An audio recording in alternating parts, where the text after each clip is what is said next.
Welcome to a new episode of No Slides Attached. Today, we're going to be sharing an exciting story around the impact that AI is having in one of my favorite topics, the education industry. I'm Helene Cohen. Hey, I'm Fede Pacheco. I agree, Helene. This is one of my favorite topics as well, and one that's really close to heart. We have an incredible partner guest first and foremost, and then we will also have some internal Microsoft experts and leaders that will tell us how we can help you along this journey. But really, when I say this is close to heart, I mean it. So, Helene, you might know I'm originally born and raised from Costa Rica, but I'm also a graduate from the Costa Rican public education system. I went to the Universidad de Costa Rica. That's where I went to college. And after I graduated, I actually worked there for 3 years as an adjunct professor before I moved to the US. So do I have to call you Professor Fede now?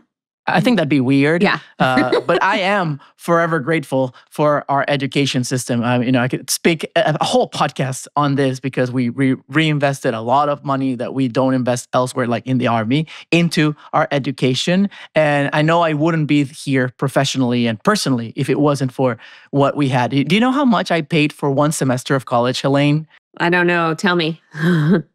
I paid $20. If you get good grades, and it's not even on a curve, so whoever gets good grades, more than 9 out of 10, they pay as little as $20. That was 10 years ago, but then I'm pretty sure the number holds true, and it's really shocking when you compare it to other places. And at the same time, this that I'm so grateful for has been through a lot recently. You know, after 2020, the global pandemic, a lot of the educational systems in the world have been struggling and affecting millions of students. The Costa Rican system was not the exception to this. With all that limitations that we know happened during the pandemic, the Costa Rican government from K to 12 to in the superior education in college suffered a lot, and had to change on the go to keep the quality and the assurance for their students in a good way. Actually, one of the things that you're familiar with is the annual standardized test. In Costa Rica, the standardized tests are run to 160,000 students from 6th to 11th to 12th grade. That's what got me into college in the first place. But how do you do that in the middle of the pandemic? And how do you do that in a way that's feasible? How do you do that in a way that's secure if you're going to digitalize it and you got to keep all that information and got to process it? How do you do that in a viable way? So we're really grateful that in the case of the Costa Rican government, they work with Territorium. They're an amazing Microsoft partner. And, they leverage their solution, and I want to make sure I get this right. It's called edtest.ai technology to digitalize and facilitate these tests, and proctor them and process the information, and even get the evaluations as if they were run in the traditional way. Wow, Fede, shocking. First of all, that is $20 a semester. I went to school many, many, many years ago before you, and mine was $200 a credit, and every class was 3 credits. So that is unbelievable. So, but after hearing your story, I know exactly why we wanted to invite Territorium to the No Slides Attached podcast. Their accolades speak for themselves. They were a finalist as well for the LATAM Partner of the Year in Education. We're so excited to welcome Guillermo Elizondo, the CEO and co-founder of Territorium Life.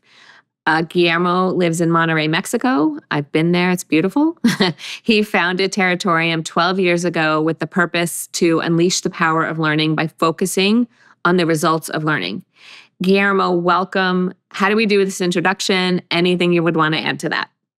No, thank you very much. Thank you very much for inviting me.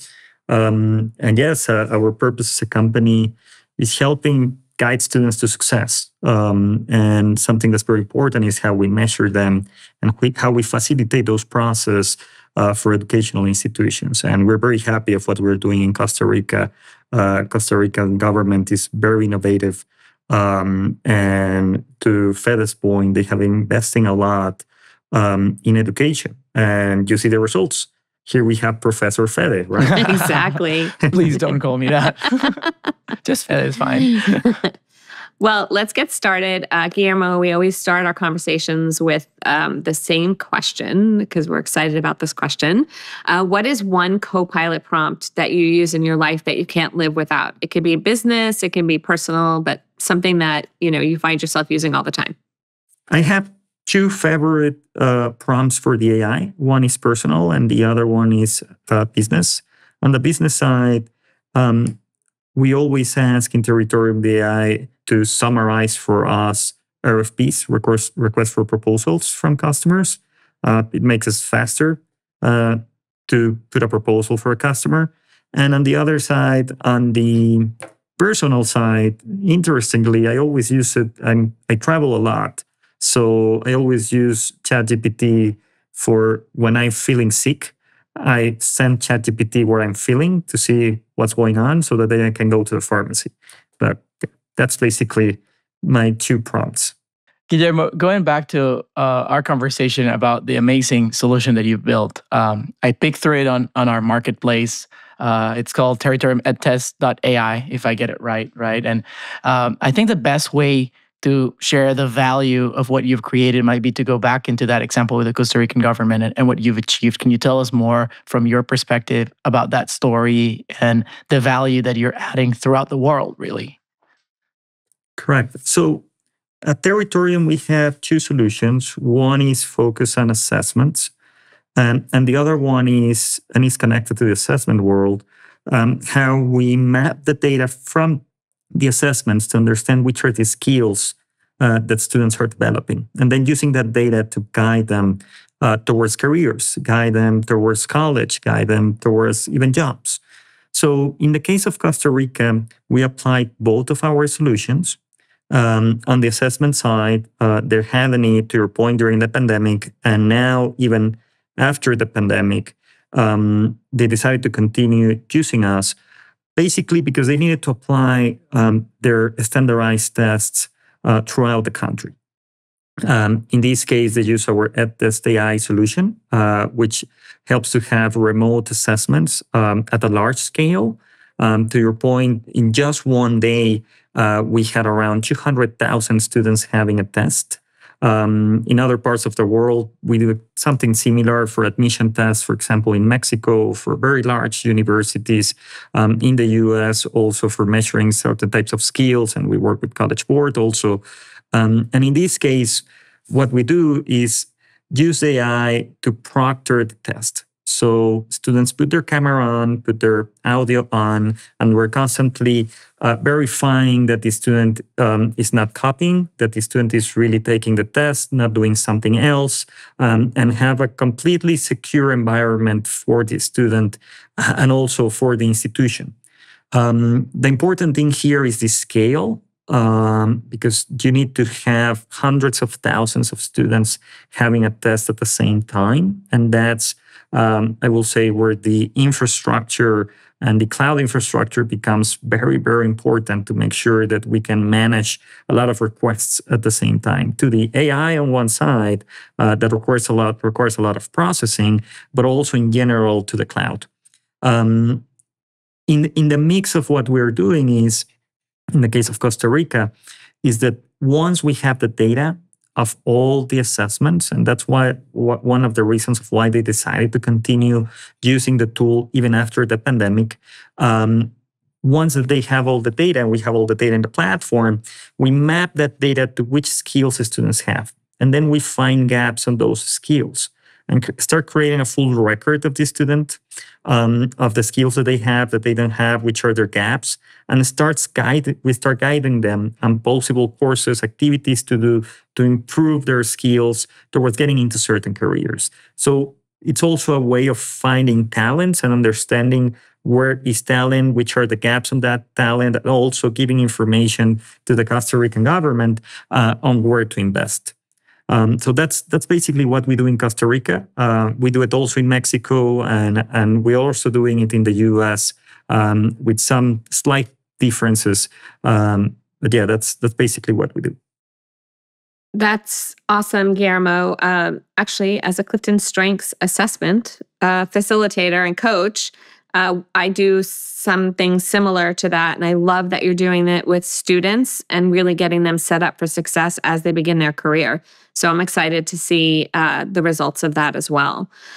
So with the rise of AI, in the past couple of years, where have you seen like the most impact in the education industry overall, and what have you learned from it? Yeah, so to the previous point, the assessment side had become very much impacted by AI. It can be a standardized test.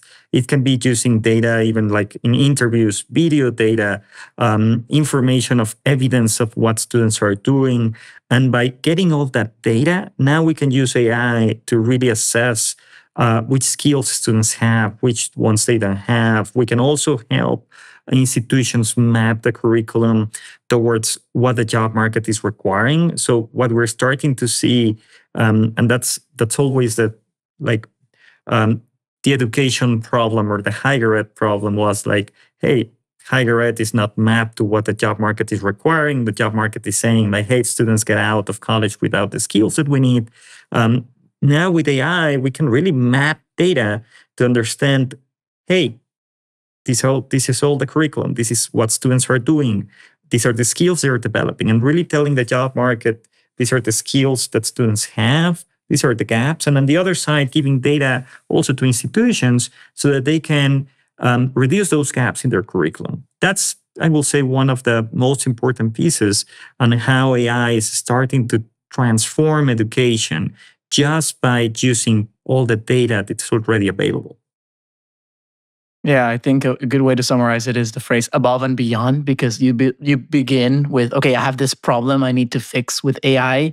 But it went from like, okay, doing it as good as we were doing it before to doing it in ways we weren't even imagining.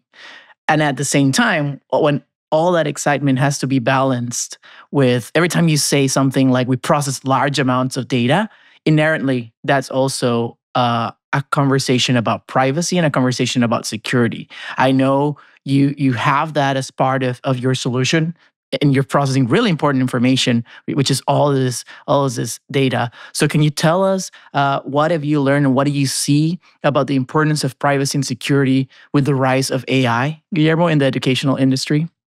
Right. So I will give you some examples. The case of Costa Rica is very clear. In Mexico, we also have several states in Mexico using our tools. And we're having data from kids. It's data from minors.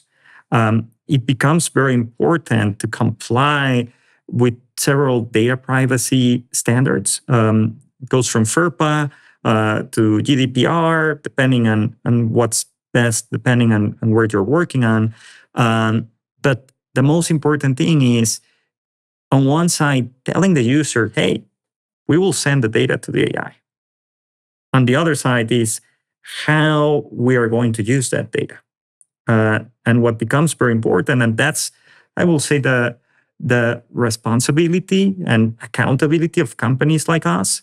And hey, this data is going to be used just for the student and institution's purposes. And once you fence the data, it becomes clear that it's not being used for other purposes other than learning, other than teaching. And the privacy concerns, it's the same way like 20, 30 years ago, we had a lot of privacy concerns around internet and even around social networks. The next step is now, hey, how that data is being sent to the AI or being used by AI. An important thing is continue to use all these standards that most of them haven't got there yet. But still, as a company, understanding, hey, how can I adapt the standard to what I'm using?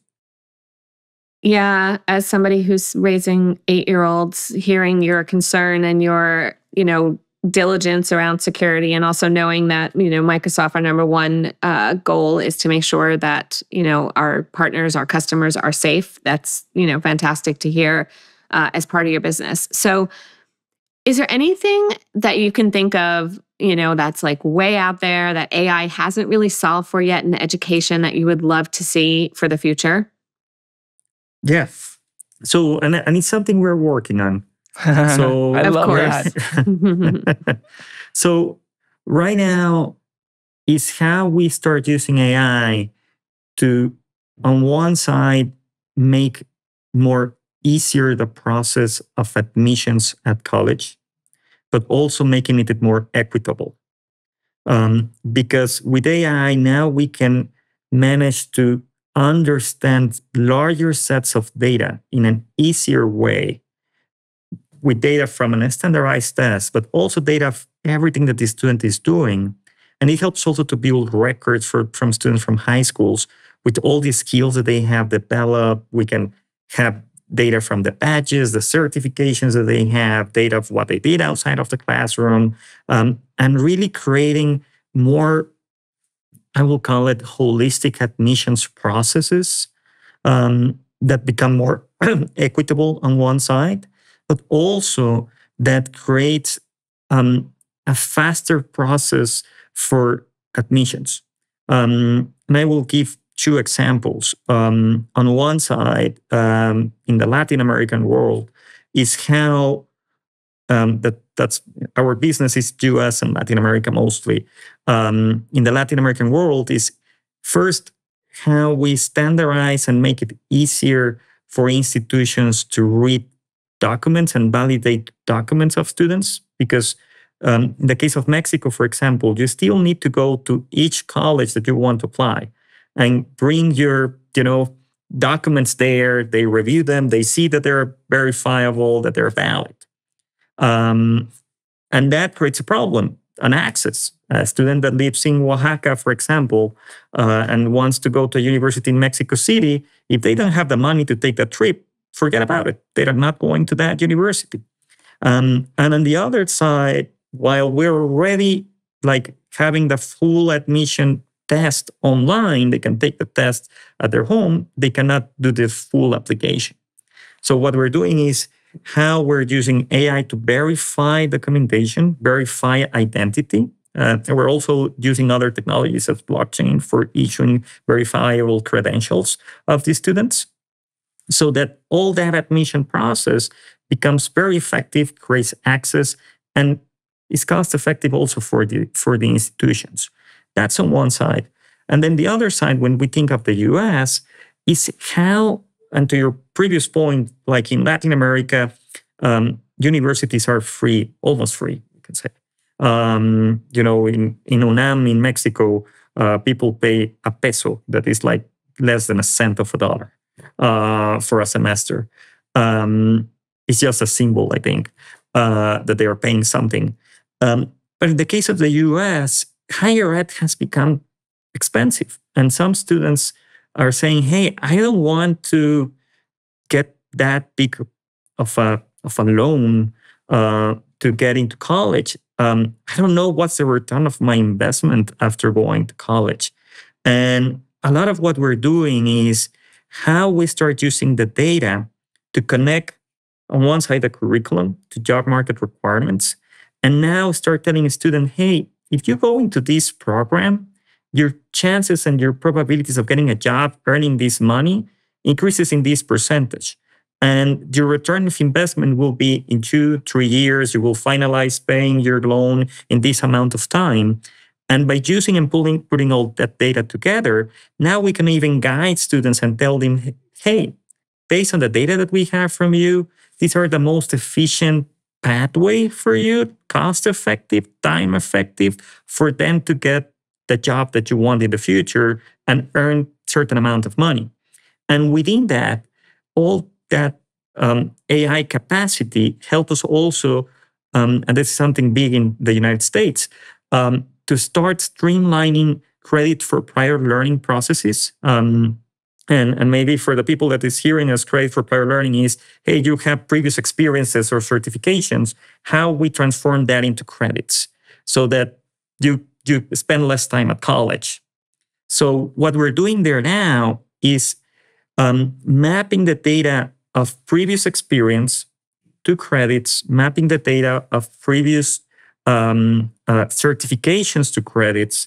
And normally the process for institutions to say, hey, I'm going to give credit for something is very complex.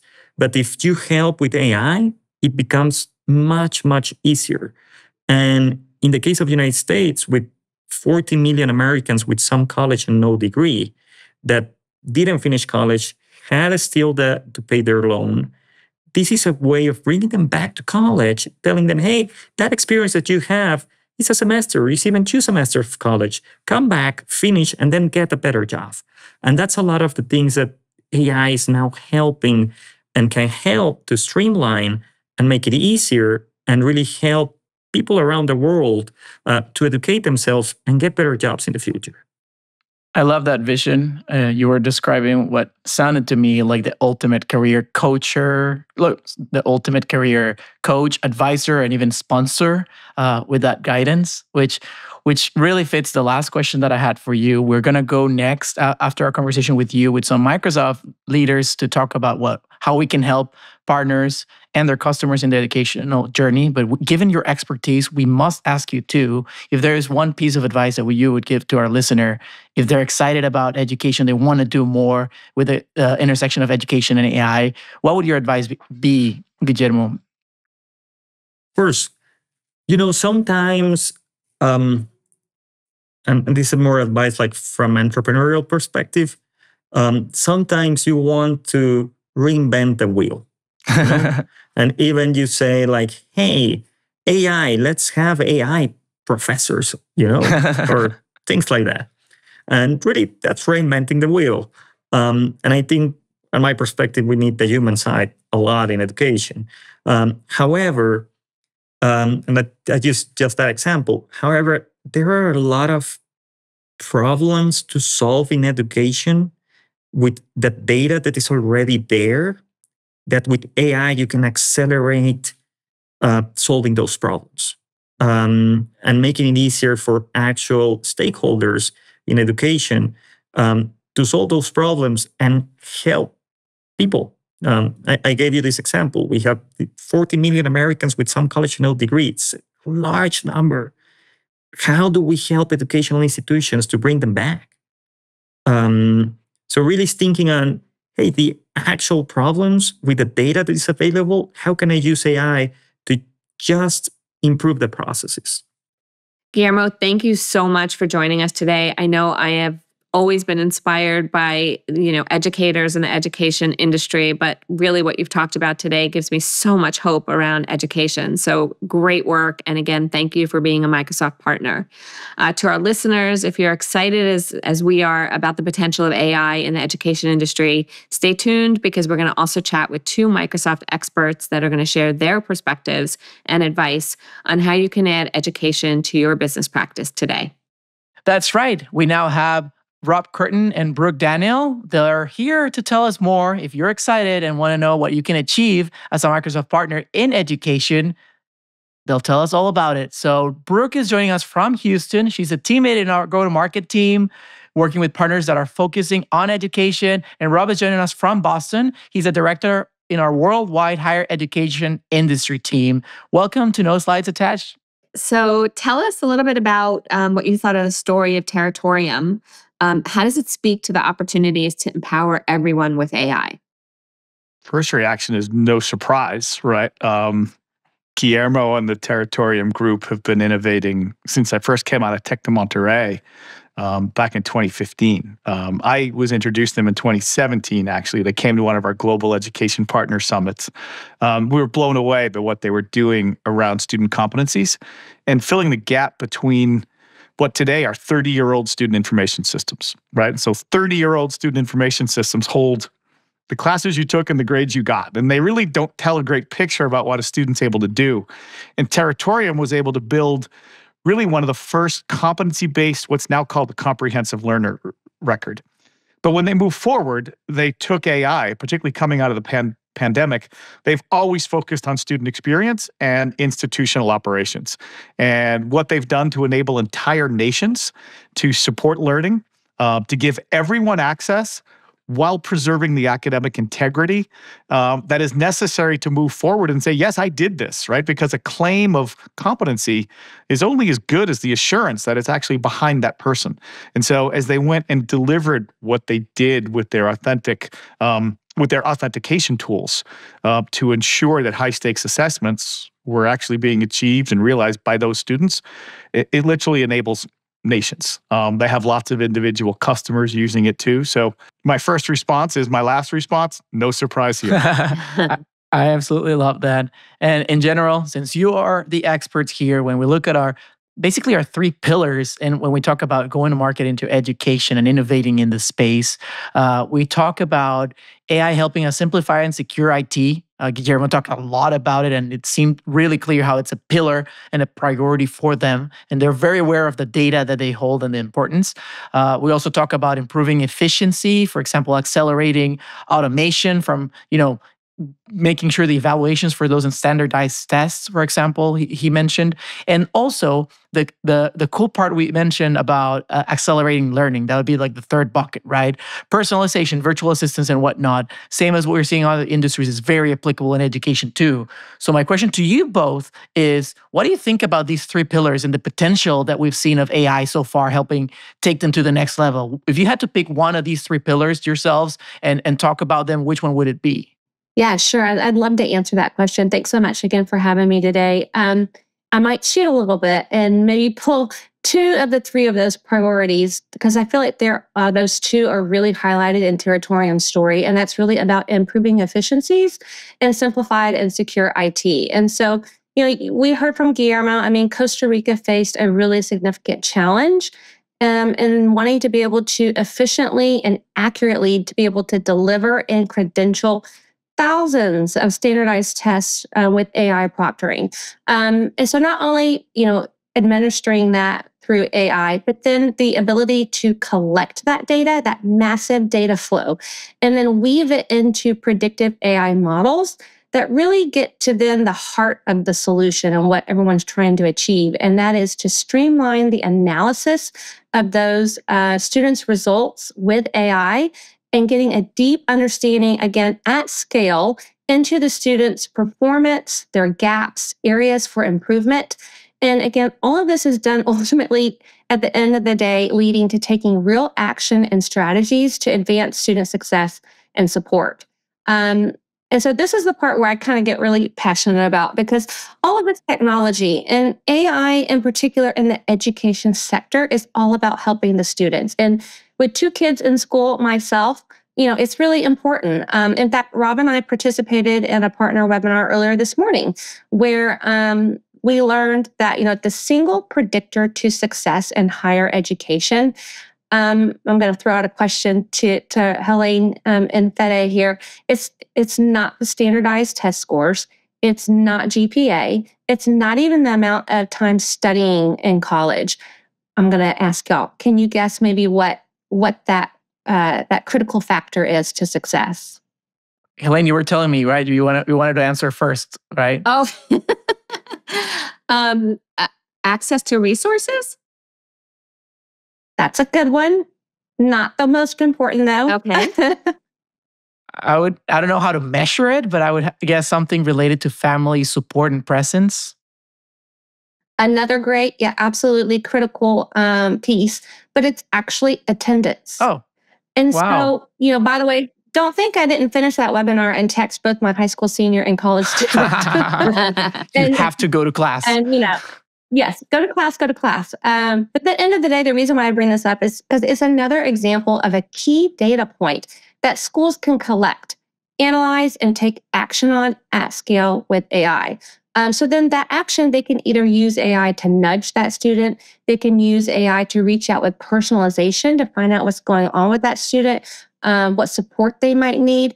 Again, at the end of the day, personalized for impact for specific individual student success. So with all that said, the possibilities are endless for Microsoft and our partners like Territorium to help educational organizations in their journey to improve efficiencies safely and securely. Oh, and I love that you talked about data because that's what Guillermo was saying. Don't reinvent the wheel. There's so much data out there. It's a matter of collecting, processing, and securing it. Great wrap up. Rob, I'm curious what your thoughts are.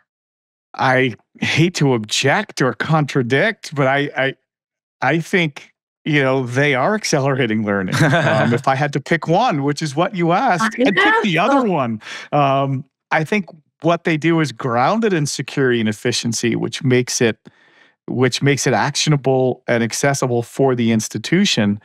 But the end purpose is this is about learning, and the measurement of learning and the assertion of a skill is what gets you hired, which for so many people is that's the pathway, right? we have an awful lot of education experiences. My own children, unfortunately, in some cases, really prioritize the traditional college experience, right? It's a point of great developmental. It's a time, the community, the brand, the network that they become a part of. In some cases, the sport that they play or the games that they attend define their college experience. But for so much of the world, it is a pathway to economic success and changing a family for generations. And so being able to assert with confidence that my institution's trusted and my degree from this institution is trusted, and therefore the test score that I got is trusted, right? Is I think the most important part, right? That being able to not only assess learning, to authenticate the learner who's coming in, but to then assert that you have these capabilities out to the general marketplace or even your next educational pathway. That would be my perspective. Although, I do agree with Brooke. We have to make sure IT is trusted and secure. We have to make it easier and ultimately help institutions spend less money on operational costs and more money on student-centered. So I don't mean to disagree with Brooke, but I picked learning. We selected all of the above. Yeah, we did cheat a little more than a little. It's all about student outcomes at the end of the day. Yeah. Well, someone who's raising 2 8-year-old boys, my head is kind of like spinning with ideas, but we do make sure they get to school every day. So it's good to know that number one thing is attendance. So what advice and resources do we have for all of our awesome partners that really want to explore this further adoption of AI in education as part of their business priority? Sure, I'll start. So, when we talk with partners and customers about AI innovation in education, really like to try to start with pinpointing the practical use cases. So where do they feel like AI can really make a difference? And of course, it's crucial that these use cases align to the organization's strategic goals and can deliver real value. So these use cases in education are really limitless. I mean, for example, we all know teachers could use more hours in their day. I mean, research shows that half of K-12 teachers are feeling daily burnout. And we know many are leaving the profession. So if we can give them more time back in their day to focus on the student, that's why they got in the job and their role in the first place. And AI can help and is helping today with that. So teachers today are actually using AI to create lesson plans, rubrics, assessments, tests, and quizzes. And then they're using AI to analyze those assessments and find those learning gaps and areas for improvement again. And then it doesn't stop there. They really also use AI to help maybe change their teaching strategies and personalize teaching one-on-one with students, again, at scale. Also enabling equitable education as well, which is super important. And then for administrative leaders, AI really helps, in our day-to-day work, streamlining preparation for meetings, like board meetings. Helps also analyze faculty and work resource allocation. It can also help with capital investment planning. And then in higher education, if you think about the steps that a student and a school takes, all the way from recruiting a student to current enrollment, to engagement, post-graduation, to fundraising, there's a lot of processes and communications, and AI can streamline and personalize all of that, and also help analyze enrollment trends, which is really important for higher education organizations today. So a lot of potential for AI across all the various roles in education. So the guidance there is really identifying use cases. And then the second piece of that, and last piece, is really about ensuring you're working with your customers around responsible and safe use of AI, especially in education. Microsoft and many of our partners have published resources like the Microsoft Responsible AI Standard Framework online. So we want to share those learnings and frameworks. So those partners just starting out on the AI journey with their customers, or even helping to drive adoption and value for those customers who are already using AI, I would say check out Microsoft Reimagine, the website online.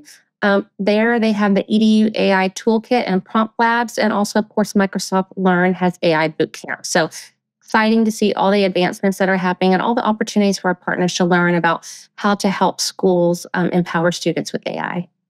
Rob, anything to add to that?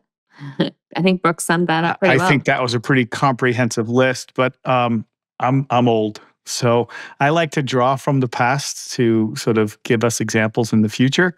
And, AI is here to stay. There's no question. And I look back at the sort of the 1990s and the emergence of the GUI, the graphical user interface, where Microsoft really launched from, we made DOS. And then with Windows, more importantly, Office, the GUI changed that experience. All of a sudden, the experience in a word processor or a spreadsheet from an old DOS-based model literally started to dance, and you could move things around. And I personally used to give demos of Excel charts that we would rotate the chart, and it was a 3D chart, and you could see the bottom of the chart. And people would go, ooh, 3D graphics, wow. Do you know how many people want 3D charts and the underside view of a chart? Absolutely none, right? No one actually makes that capability. So I want partners to understand that there's a market pressure with AI, no different than GUI from 30 years ago, to show cool stuff. But ultimately, the pragmatic use case of auto sum and bold, and the pragmatic use case of understanding what value you're trying to provide, who you're trying to provide it to, and what they covet is not a dancing 3D chart and AI that does everything. It's something that really makes my life easier, better, and more consistent and reliable. And so while we're excited about AI today, I think the lessons from GUI are just as applicable. You're going to have to do some funky stuff to get people impressed and go, wow. But it's the stuff that really matters in understanding your users that'll differentiate you. What a great way to wrap us up, Helene. I'm super enjoying these after game analysis and recaps. We have the partner first, they tell us the story, and then we get together with the experts and we, break it down a little bit and provide the next steps, like the after game show. We might call it that from now on, but it's become really a favorite of mine. Brooke and Rob, your expertise is so appreciated here. Of course, every resource that you've mentioned and you want to share, we'll add it to the show notes because, of course, we cannot attach any slides to this. And for our listener, keep on listening. We have more industry sectors to cover, and we're really just beginning. So subscribe, like, and stay posted because in a couple of weeks, we'll have one more. We hope today's conversations have ignited fresh perspectives and inspired you to take new opportunities in this changing landscape of AI. Stay tuned for more insights and stories on No Slides Attached. Be sure to listen in and follow us at noslidesAttached.com or wherever you get your favorite podcasts.